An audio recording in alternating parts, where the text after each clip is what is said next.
Alright, what's up guys? Today you can see we got the 135i in the shop today with the missing bumper. You might be asking, why is the bumper missing on the 135i? Well, basically we hit something on the road, just knocked out the whole bumper, and also as y'all can see right here, kind of messed up the intercooler just a little bit,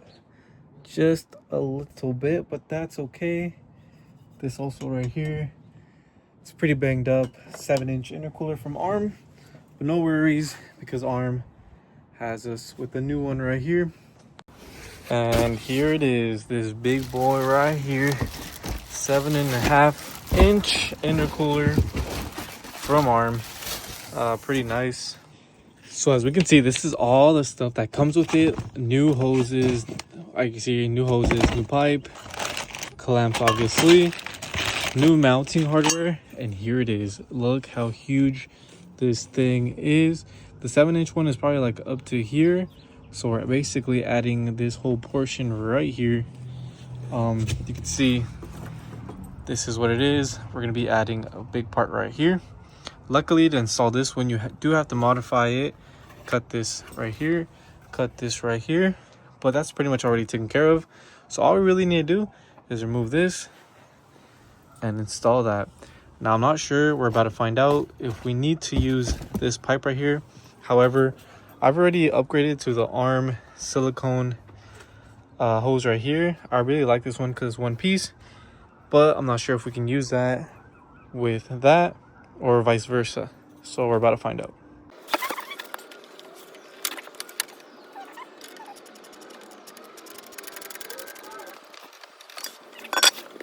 I tried to fit the intercooler up here, but it looks like what rubs now is going to be this plastic right here. And unfortunately, even though I don't really use them, I'm gonna have to basically remove the washer squirters for the headlights. I don't really use them, so I don't really mind. But basically, we have to remove this whole thing. You can see I've already started cutting it just to show you guys an idea, because this intercooler will basically sit somewhat right here, a little bit behind the bumper. But yeah, the thing that's in the way is right here. When I had the 7-inch, all I had to do was cut off right here the sides, but because this one's a lot taller, we're gonna have to remove all this plastic right here.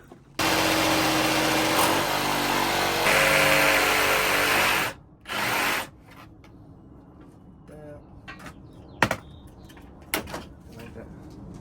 So this is the part we removed. All right guys, everything pretty much went on pretty smoothly. Only thing I will recommend you guys is that there is something that sticks out here. You will have to basically rub this down and make this whole surface flat right here. But once you make that flat, this thing will fit perfectly fine. We can see fitment is good, not too much rubbing. There is about 1/2 inch of it that does cover in the back, so maybe like the first fin covers.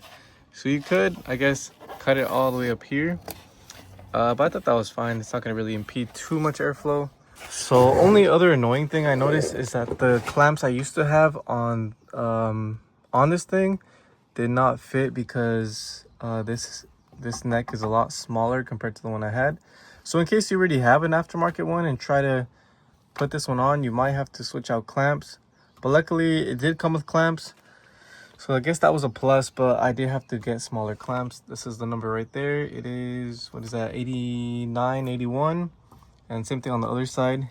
But other than that, that was really the only issue. It did come with this kit.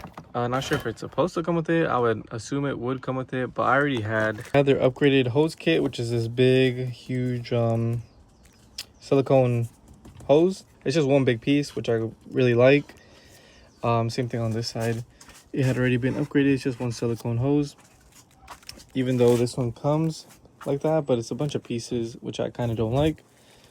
But other than that, pretty much good to go. I do have to put on the bumper and everything, which I'm gonna get painted. But other than that, this intercooler looks real nice. Doesn't look like it'll be too low to rub on anything really. It looks like about the same height as what it used to be. So everything should be fine and dandy. But yeah, that's pretty much it.